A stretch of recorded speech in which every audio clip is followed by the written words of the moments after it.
I am Dale Becker. I am the old person in the group. I've been doing this 30 years. So I got my real estate license all the way back in 1994. Originally from the state that shall not be named with a C that borders the Pacific Ocean. I've been here the past 12 years. Much better here, guys.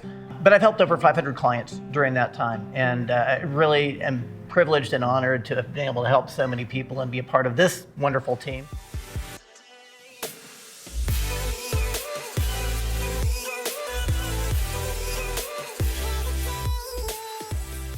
Next topic. This is kind of a general discussion question for all of us. Question is, what advice do we have for sellers selling in a shrunken market? And by a shrunken market, I mean a smaller pool of buyers going forward. My general narrative on this, I always tell my seller clients, you have one shot at a first impression, and you better get it right. During the hot market, 2020, 2021, the first half of 2022, you could get away with anything, and one of my cliches during that era is it was a great time to sell bad real estate because there was a buyer for everything. There is no longer a buyer for everything, and you have to stand out, which means you need to be super sharp on pricing. Condition has to be as good as you can get it. Location is something you can't control, but it absolutely matters. But I think this is a season where we have to have really serious conversations with our sellers. And the consequences of missing the market are extreme. I think we all have stories and analogies of things we've seen this year where sellers have tried to get over the tips of their skis a little bit on pricing, and the market won't have it. People are looking for value. They're comparing homes one to another, and it's a beauty contest and a price war.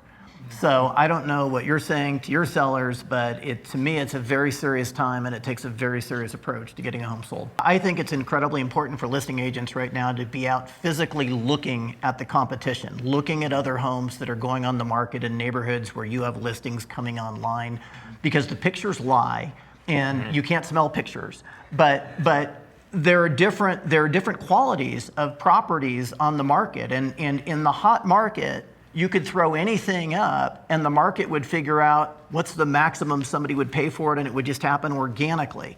Right now, you have to educate your sellers. And if you have firsthand knowledge of the home around the corner that went on the market last month or one that is coming on the market in 2 weeks, that's really important information that you have to have right now.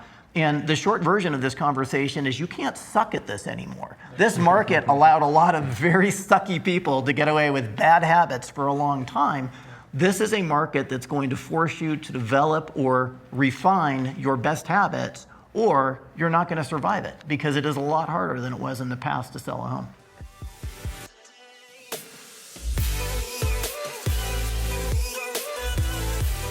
Go back to October of last year, and I would make the commission lawsuit go away.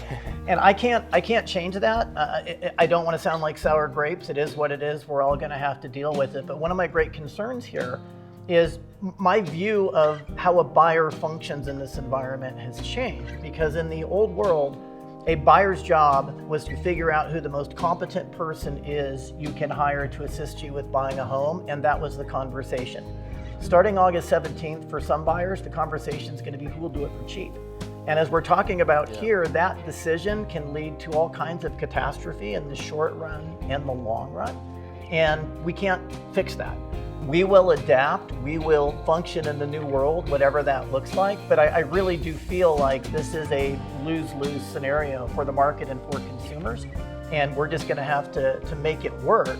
But I want buyers to have great representation, whether it's me or Travis or Robin or Reed or whomever, you need it.